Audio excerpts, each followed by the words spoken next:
The Hitler's problem is now past tense.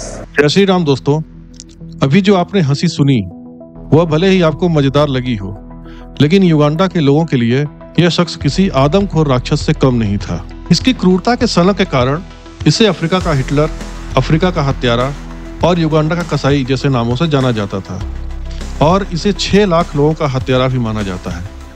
आज की कहानी इसी शख्स पर आधारित है। नाम है ईदी अमीन।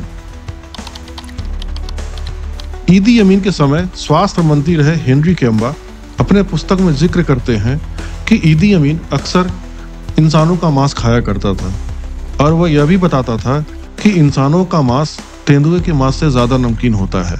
ईदी अमीन के पारिवारिक डॉक्टर रिंगोटा बताते हैं कि एक बार उन्होंने जैसे ही पानी पीने के लिए ईदी अमीन का फ्रिज खोला तो वो 2 इंसानी सर और कुछ मांस के टुकड़े देख करके दंग रह गए। उसकी क्रूरता का अंदाजा आप इस बात से लगा सकते हैं कि एक बार बात न मानने पर उसने चीफ जस्टिस को मरवा कर उनका मांस खा गया था।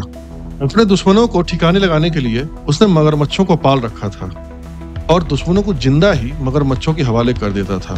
साथ ही उस पर यह भी आरोप है कि वह डेड बॉडी के साथ सोने का शौक रखता था।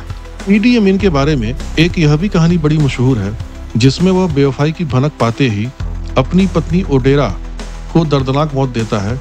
साथ ही उसके प्रेमी को हाथों के जगह पैर और पैरों के जगह हाथों को सिलकर जिंदा ही छोड़ देता है। उस पर तानाशाही की सनक इस कदर हावी हो चुकी थी कि उसने ब्रिटिशर्स और एशियाइयों को 90 दिन के अंदर युगांडा छोड़ने का आदेश दे दिया था और जिन्होंने आदेश नहीं माना उन्हें उसने मगरमच्छों के आगे जिंदा ही फेंकवा दिया था।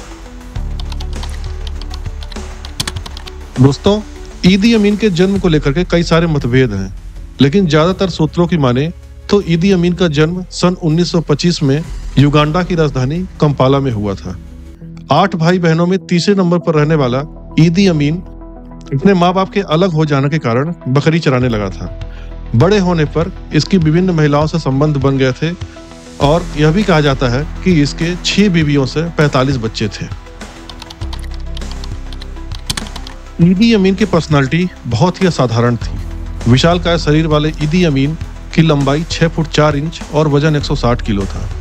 इसकी जिंदगी में सबसे निर्णायक पल तब आता है जब एक ब्रिटिश ऑफिसर की नजर इसके विशालकाय शरीर पर पड़ती है, जिससे प्रभावित होकर वह ईदी अमीन को सेना में भर्ती करवा देता है। दोस्तों, ईदी अमीन एक अच्छा बॉक्सर होने के कारण 9 साल तक नेशनल बॉक्सिंग चैंपियन रहता है और अपने इसी स्किल के बदौलत वह जल्दी जल्दी प्रमोशन पाने लगता है और आम जनमानस में भी लोकप्रिय हो जाता है। जल्द ही वह दिन भी आता है जब 1965 में ईदी अमीन सेना का सर्वोच्च पद कमांडर इन चीफ बन जाता है। सन 1971 में जब तत्कालीन राष्ट्रपति मिल्टन ओबोटे राजकीय दौरे पर सिंगापुर जाते हैं, तब ईदी अमीन मौका पाकर खुद को राष्ट्रपति घोषित कर देता है और यहाँ से शुरू होती है ईदी अमीन की क्रूर तानाशाही की कहानी, जो कि उसे अफ्रीका का कसाई बना देती है।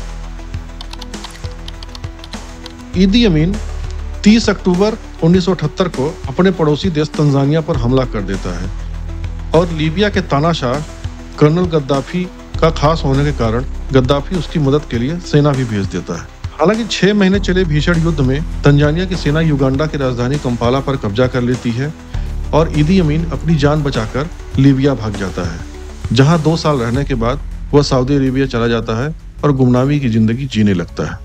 और बाद में 16 अगस्त 2003 को सऊदी अरेबिया के जड्डा शहर में मल्टीपल ऑर्गन फेलियर कारण इस क्रूर शासक की मौत हो जाती है। तो ये थी दोस्तों कहानी दुनिया के सबसे क्रूर और बेरहम शासक ईदी अमीन की। वीडियो को लाइक और चैनल को सब्सक्राइब करना ना भूलें। This is Pranjal Mishra signing off. जय हिंद।